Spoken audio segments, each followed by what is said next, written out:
If stand your ground becomes an issue, we fight it if we believe it's the right thing to do. So if it becomes an issue in this case, we will fight that affirmative defense. Breaking news tonight, George Zimmerman charged with second-degree murder in the death of Trayvon Martin. I'm joined with Jane Velez Mitchell, HLN host of Jane Velez Mitchell. I also have Lisa Bloom, attorney and author of Think. And also I've got Boyce Watkins at Syracuse University, a liberal commentator. Boyce, my first question is to you. Do you feel that justice has been served finally? I think that we've begun to serve justice. I think that this was an important step in the right direction. I think that it says that there are people who are concerned with making sure the right thing gets done. It's a little unfortunate that they had to go outside of the system to sort of make these things happen. They're still within the broader system, but not within the Sanford system. I think that there's still a lot of information forthcoming. I think that in about 3 months, we'll know for sure whether or not justice was actually served or whether or not some of this is a deflection, because I think there are many deeper issues to go into on this case. Well, there are indeed. At least you're shaking your head. Yes, there's lots of issues. You know, here's my take. The criminal justice system is a cleanup crew. It comes in after there's been a disaster and tries to do something to make it right. But nothing's going to bring back Trayvon Martin. And the real underlying issues have to be addressed to prevent future killings like this. I'm not using the word murder because we don't know yet if it's murder. We can use right? the word murder. No, we can't, because that's for a jury murder? To decide. It is for a jury. But we know it's a killing. You can use that word, or a homicide, right? And what are the issues? You're talking about race. Are we talking about race issues? We have way too many guns in this country, and we've talked about that. We have far more than any other first world country. We have racial fear in this country, so that people like George Zimmerman apparently can see an African American in a community where he's not supposed to be, quote unquote, and get afraid and get nervous and perhaps take out a gun and kill him. That may be what happened here. I mean, that's really the problem, is the fear and too many guns and the sense of vigilantism and the stand your ground laws. If those underlying conditions don't change, we're going to continue to see more cases like this. And Jane, you're shaking your head. I mean, that's why it's important to have these conversations. Absolutely. You know, there's a 12-step saying, you're only as sick as your secrets. And I think there are a lot of cultural secrets that have been revealed throughout this entire drama. Well said. And it's a really healthy dialogue. Let's keep it healthy. If it becomes hateful, then I think it takes a turn for the worse. It's all about intention. What is our intention in examining this terrible tragedy? Is it to heal? Is it to heal racial differences? Is it to have a dialectic where we have a better understanding of each other? If so, that's great. But if it's something that encourages hate, then it is not a positive. The most important thing, I think everybody would agree, is that Trayvon Martin did not die in vain. If we can learn from this crisis to avoid it again in the future, if we can get the stand your ground law, which exists in many states, repealed, if we can do something about our gun culture and our Wild West mentality, that I think then would say that Trayvon Martin has not died in vain. So we're trying to have a healthy conversation. I'm trying to keep this conversation alive that moves us forward. Boyce, my question though to you is, even in having this conversation, I get a lot of feedback in social media and whatnot that media is creating a frenzy and that African-American leaders are taking advantage and exploiting this. What do you say to people that respond that way to this conversation? Well, I would say that racism is really something that's wired into the fabric of our very society. So there's almost nothing that a civil rights leader can say that won't lead to some portion of the population defining that person to be a troublemaker. Dr. King went through the same thing when he fought for things that many of us agree that he should have been fighting for. There was a recent poll in which they said that 30% of Americans believe that Zimmerman should not have been charged with anything. And I couldn't understand that, because it's clear that he should have been charged. And I think that where the broader issue here is number one, we have to remember Trayvon Martin is one person.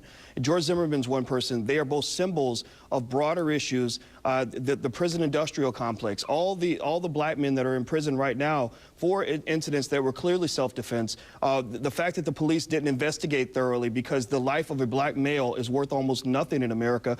There are so many black kids that have died since Trayvon. So I think at the end of the day, just talking about it and feeling a little bit better isn't going to solve the problem. We got to dig deeper into the system that creates these sorts of situations in the first place. I agree with that. We do have a culture of mass incarceration, and it disproportionately harms African Americans. And while both of these men are symbols, this is a criminal justice case, and now we have to have fairness for George Zimmerman. He has to be presumed innocent. We have to hear all of the evidence, and not just what we hear in the media, not just bits and pieces of what people's lawyers and friends are saying, not being cross-examined by a skilled defense attorney. I think we really have to hear this thing out and not rush to judgment. Why can't we have opinions? We're just the media. We're just speculating. Well, we can have opinions, but a man's liberty is on the line. No, it isn't. We're not going to affect his liberty, are we? If we you don't think the media affects these cases? I think it does. Well, if they do, then his justice system isn't working then. No, we can talk about them, but we can't reach conclusions before the jury does. We can't call a man guilty in the media. I'm not saying he's guilty, but it just looks like something bad happened to me. But are you going to be able to prove a depraved mind? I don't know how they're going to be able to prove that, frankly, because there is this gap. And there's nothing that we've heard necessarily up until this point that can prove beyond a reasonable doubt that he had a depraved mind. And that gap is such a murky, murky piece of territory, those couple of minutes where nobody knows exactly what happened. People were seeing it through their windows. How far away in a rainy night? Sorry, Jane, got to interrupt. The prosecutor has to have more information. We're going to have more of this conversation going about George Zimmerman and his second-degree murder charge after this. Stay with us.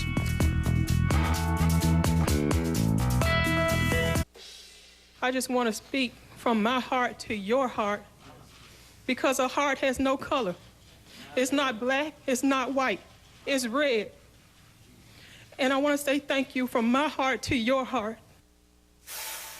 She seems like a lovely lady, and that poor woman has got to get in. Once all this settles down, grief is going to be the name of the game for that family.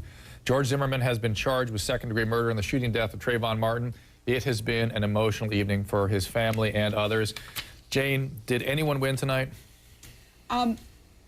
I think it's too early to tell. I think it was really wonderful that people in America essentially said they were not satisfied with a local cop saying, nothing to see here. Yeah. Nothing to see here.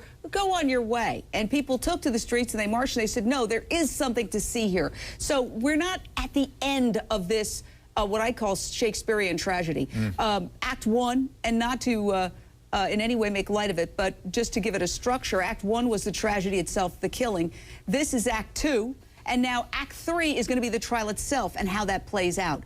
But I do think that this speaks wonders to what Americans can accomplish, and the fact that we have the freedom in this country, when we don't like something, to gather peacefully and say, that's not going to cut it. Boyce, are you encouraged by this? I kind of feel like this is still the working through of our history as a country, and we're doing it so far, I think, in a productive way. Do you disagree?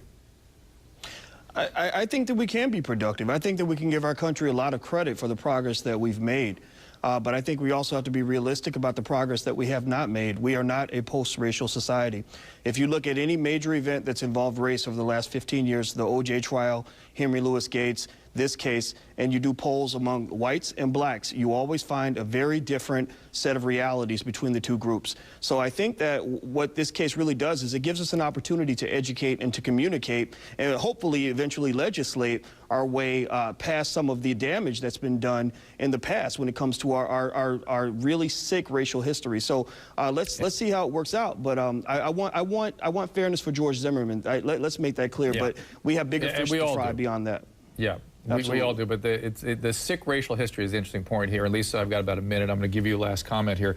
And that is, when I listen to some of the non-American commentators, like I'm fascinated Pierce interviewing people from this tragedy, because this is a deep thing in our soul, and Europeans look at it, they don't quite get it. They're not quite affected the same way we are as Americans are. Well, Boyce is very right. We've had a long and troubled history with racial hostility in this country, and it is clearly not over. When you look at the rates of incarceration of African-American men, for example, the fact that the majority of our African-American boys drop out of high school, the majority, and we never talk about that. I mean, there are some serious issues in this country, and one of the biggest ones is the relationship between the African-American community and the police. The fact that the police in that community were so quick to dismiss this because it was an African-American victim, and the perpetrator said it was self-defense, and the police essentially said, well, okay, we don't need to hear anything more. That's appalling. 20 seconds. I just hope this case doesn't harden any divides. I hope it heals and brings people together. That's the key. That is the key here, and that's why first of all, I think we should all express ourselves. We should all continue this conversation. I think when we point fingers at other people and say they're exploiting this, I think they're doing this conversation a great disservice. I think Boyce is absolutely right. We've had a troubled history, and this is part of the working through process. Thank you, Lisa. Thank you, Jane. Thank you, Boyce. HLN, of course, Jane Velez Mitchell. You can see her here. I want to thank you all for watching. I'll see you next time.